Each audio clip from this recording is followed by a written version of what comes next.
Tak. Okay, so sound is okay? Yep. Good. So, welcome here. As Lucia said, you came in really high numbers, and we were discussing why it is the case. So I have an idea that I will ask you. So who of you came because of the AI in the title? Hands up. No, nobody. Who of you came because of the C++ talk? Okay, so I can go away. No, I promised 30 minutes, so it will be 30 minutes with me. Bad luck. Yeah, but first, I would like to tell you two disclaimers. The first one, this is not a C++ talk. Yeah. This is a generic unit test talks.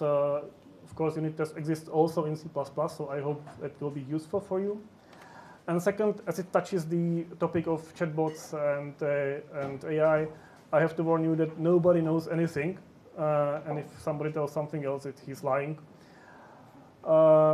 We are in the age of a revolution, and it's evolving so quickly that people are just trying what they can. And I will be sharing my experience. I'm pretty sure that most of you might have contributed to this as well. So, a bit about myself. I've started in IT a long time ago. Actually, I did a PhD in machine learning in 2003. I'm not that old. And it's of no value for me right now. In the current age of big language models, I have no usage for the knowledge of how genetic algorithms or hidden Markov models work. And it also looked for a long time that it's of no commercial value, this knowledge. So I switched to be a software developer and then discovered agile methods and especially the technical part of them, like clean code and continuous integration. And of course, unit testing was part of that. Shortly after, I discovered test-driven development and immediately fell in love with that. And since 2010, roughly, I write my code, all my production code using a TDD. First as a developer in multiple companies, Siemens, Weissoft, SolarWinds. And since 2022, I work as a consultant who helps companies with problems they have, which is usually problems of scaling. They grow fast, and suddenly what was really quick in a small setup, when they hire more developers, they realize that, yeah, these more developers do not deliver more outcome, so what can we do with that? And of course, technical excellence is part of it. But back to unit tests. Why do we write unit tests? Why do we do such a stupid activity that moves us out from writing the production code?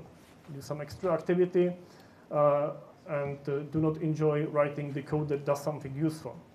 So actually, having unit tests is useful, at least because of these 5 reasons. So first, in the unit test, I code the intent I have with the code. I tell the computer what I mean. And the unit test kind of verifies my intent. Then, of course, if I have a couple of unit tests and do a change in the code and do a mistake, which happens quite often, at least to me, then unit tests will keep me honest and tell me, hey, by doing this change, you have broken some previous functionality. So they act as kind of safety net for me. Unit tests act as living documentation. Often when I come to a code that is unknown to me, I first look at unit tests because they tell me like how the code was intended to be used. When I write unit tests, especially using TDD, then it creates some design pressure to the production code.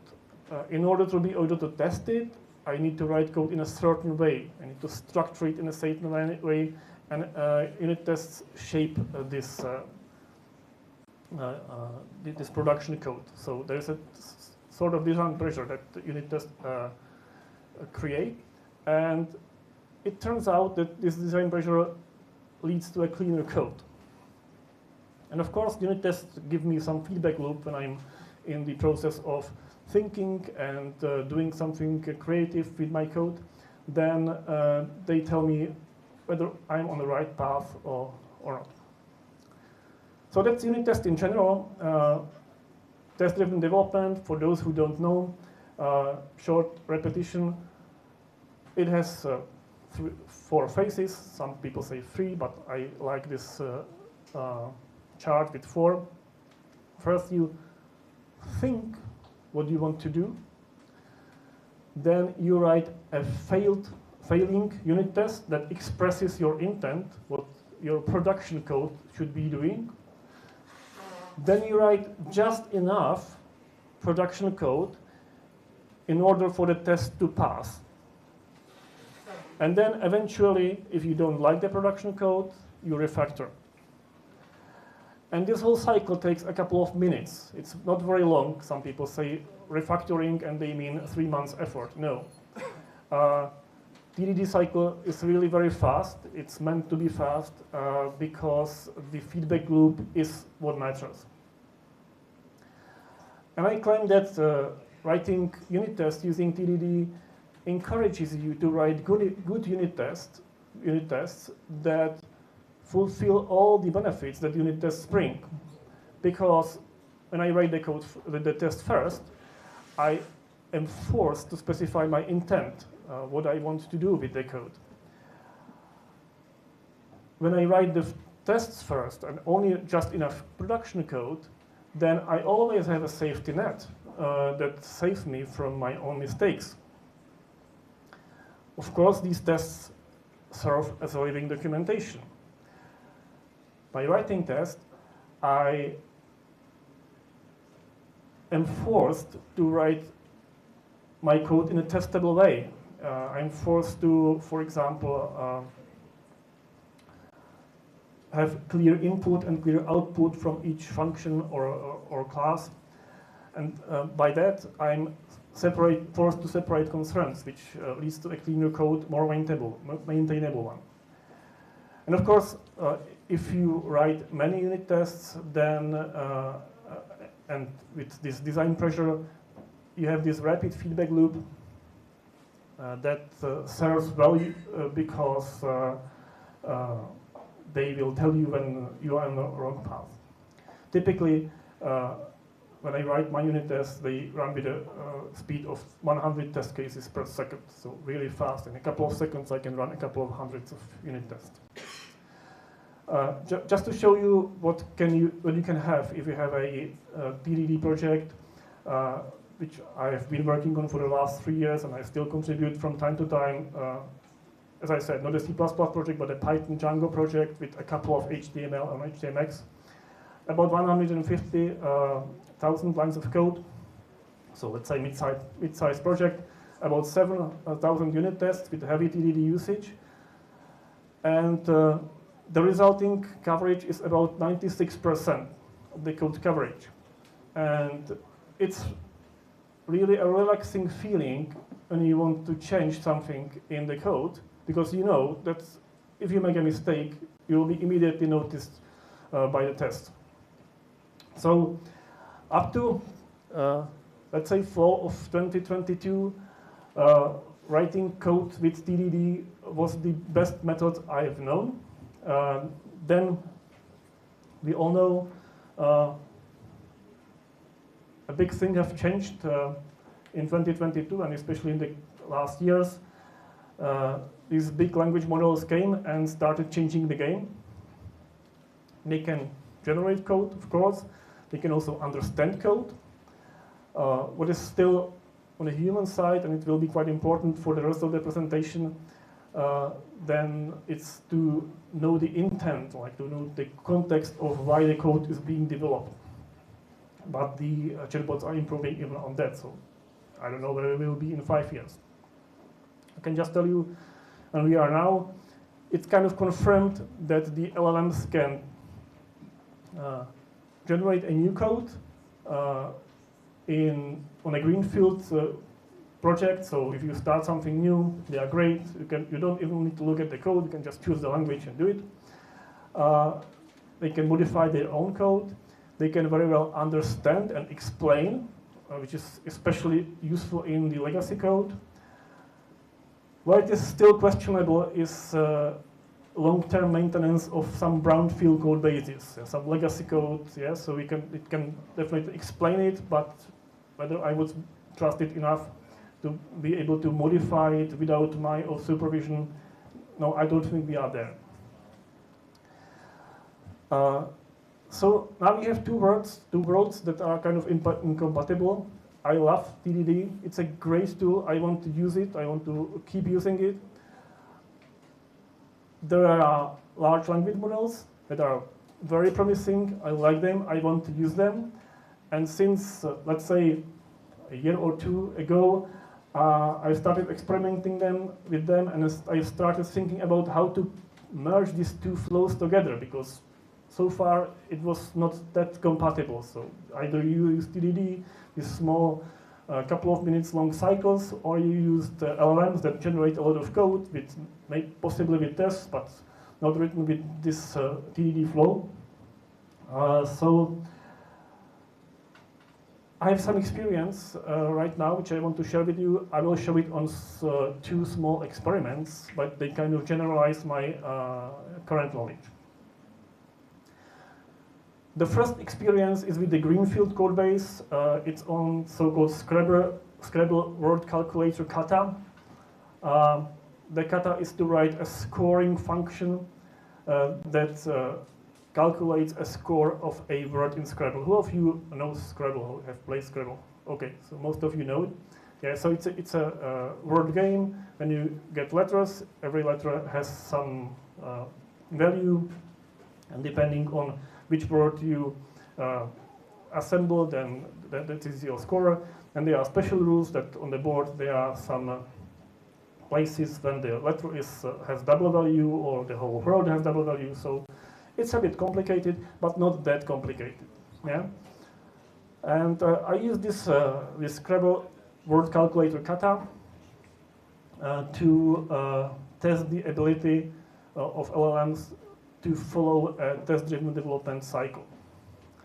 So I took the requirements. The requirements are described in the kata, and presented them one by one. So for example, score of the word is a sum of letter scores. It's one of the requirements. And then when there is a double of the whole word, then the score is doubled, and something like this.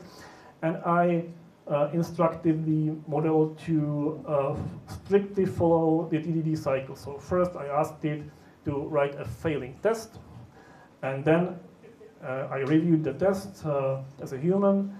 Afterwards, I asked it to write a passing a production code that makes a code pass. I explicitly forced it also to write some confirmation tests. So when it did some change in the production code that went too far in the future, that made more tests pass, I forced it to write the tests that were missing. And I had the previous knowledge of the kata because I did it as a human, so I knew pretty well what I want to expect. The result is, I would say, comparable. I, as a human, did it in 12 commits. The LLM did it in 10 commits. That was because at the beginning, the chatbot was gone wild, that it was trying to do too much. I had to stop it and forced it to do the tests one by one. But once I went through this roadblock, it was pretty obedient and was writing the tests one by one. And I think what really helped was that I knew the kata, so I used a domain-specific language. I described the problem very well. Then it was able to follow my instructions. As you can see, the whole process was not faster. but it kind of proves that it can be used for TDD. The resulting code, I would say, from the quality and structure was comparable to what I was writing as a human. Especially the refactoring part is flawless, especially with such a small amount of code. I don't know, it was like 60, 70 lines of code. Yeah, it really was able to flawlessly detect the structural patterns. So even if it is not faster, then I think this technique is still useful if you want to use TDD, especially in a language where you are not so familiar. I did it in a familiar language, but if you try to write code in a language that you don't know that well, you don't know the syntax, you can just have a chatbot do the heavy lifting for you and still be sure that you are in control of the code. But of course, 30 minutes versus 40 minutes is not the big productivity gain that all people, especially all managers, expect right now. So I asked myself, what if I have the LLM generate the whole code itself?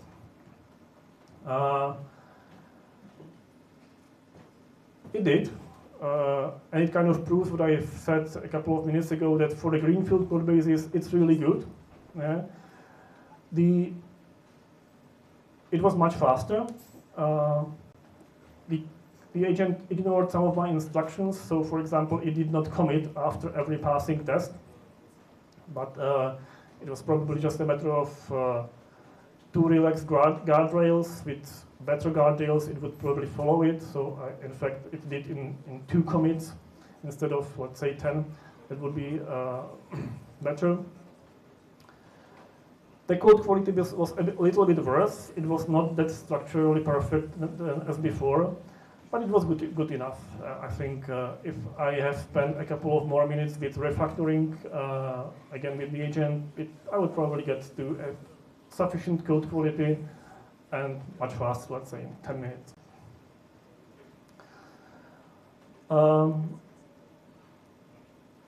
But what I was missing were some purposes of the unit tests that I have talked about. When I let the chatbot write the code and the tests themselves, I do not have so much verification of an intent because it's simply not there. I have a safety net, a regression test suite. I have a rapid feedback loop, even more rapid than with the human interaction. Living documentation, maybe, depends how the tests are structured. I will come into it for the next experiment. Shaping the design, it was hard to say. The kata was really easy, so I don't know. So I did a second experiment with a brownfield code base. It's called Gilded Rose Refactoring Kata. No, not sure, do you know it? Well, you know, have heard it, yeah, one. Yeah, it's a kata created by Emily Bacher to train refactoring on a really ugly code base. It's available in many languages, including C++. And you start with a code that is written by a really bad developer. A lot of nested ifs and repeating code fragments and long function and so on. The story about the functionality is that this is a fictional fantasy pub that sells different things like swords and smelly cheese and some concoctions, whatever. And the code manages the pub stock management. So if you sell a cheese, then something happens, and if you stock a new cheese, then something happens, and so on. So I did 2 experiments. The first is called characterization test.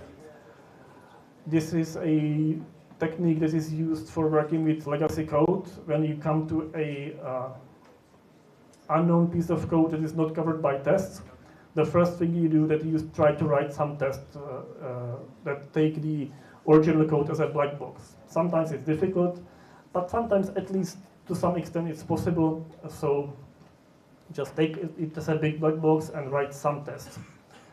And then I try to improve the code structure by refactoring, because when I have these characterization tests, I'm not so much afraid of improving the code structure. On the left side are tests that I have written myself when I did the kata, again as a human programmer. On the right side, there are the characterization tests that LLM have generated. When I ask it, hey, here is the code, please write as many tests as you can. And on the first side, it looks like, yeah, maybe it has got the point, and it wrote the tests, and the tests are pretty good. When I look deeper though, I realized that there is a gap. When you look, for example, for the second group, like sulfuras, the chatbot tests just says test sulfuras, but my tests say something like quality is always 80 for sulfuras, or sulfuras are never sold out. So the machine tests are missing some information here. And when I was thinking about this information, what is it? I realized that it is the function. So I will explain it on this picture. When you have a floor plan of a building or of an apartment, for example, and you focus on one room, you can describe the room from two different angles. One of them is you define what is in the room, what is the structure of it. So it is a room with two beds and a wardrobe. Another angle is that you describe the function of a room, what the room is used for, why it is there. And in fact, you can write something like, this is a room for comfortable sleeping. This is a bedroom. And it doesn't matter so much if there are two beds, or if there is a Airbnb air mattress, or if there is a net for sleeping. It's just the purpose of the room is to be able to comfortably inhabit two people, to have a good sleep. And this is what was missing here. The characterization tests generated by machine, they included all the information that was in the code. And that was the structural information, how the code has been structured. But it was missing the purpose. Why do we do this? So I conclude that when you use LLMs to write characterization tests, it cannot verify intent if this information is not in the code or any other information where it is present. So unit tests that are written by LLMs, the verification of intent is not possible if it is not described in the code, which usually, to be honest, it is not. Yeah, there is a lot of hidden assumption in the code. Sometimes it's written in some documentation, and I think writing this documentation will be an important task of us human programmers right now to reach better results with these chatbots. Safety nets, yes, that definitely helps. It creates, if you are lost and you have no tests, then it gives you at least something. Living documentation, I don't think this purpose will be important anymore, because we have much better tool to explain the code than tests. We have the chatbots themselves, they can explain it very well. The design pressure, I can't judge from this small experiment, because I have explicitly asked it not to improve the structure of the code. But later I tried to let it refactor the code, and it was pretty good. For refactoring, it is, again, really flawless. And the feedback loop, it can help with the start of improving the code structure. Yeah, refactoring, when I tried it myself, it took me about 40 minutes. With the LLM, it's starting with the characterization tests, and the further refactoring, it was much faster. And the resulting code was comparable. yeah, it has forgotten one method that was not used anymore, but you know, it was easy to delete. So I was quite happy with that. So my conclusion, and this is the current state, that's in February 2026, as I said, it's evolving very quickly. LLMs are already better than humans for understanding the code and refactoring. Working with LLMs is comparable when an expert developer is sitting at the keyboard, and it can replace an expertise in the language. When you know the TDD cycle, it's very easy to work with them. But the intent is the part that is missing, because it's usually not present in the code, and this is the part that we still, as humans, can contribute and write better unit tests with the intent. Thank you. That's all from me, and welcome for your questions.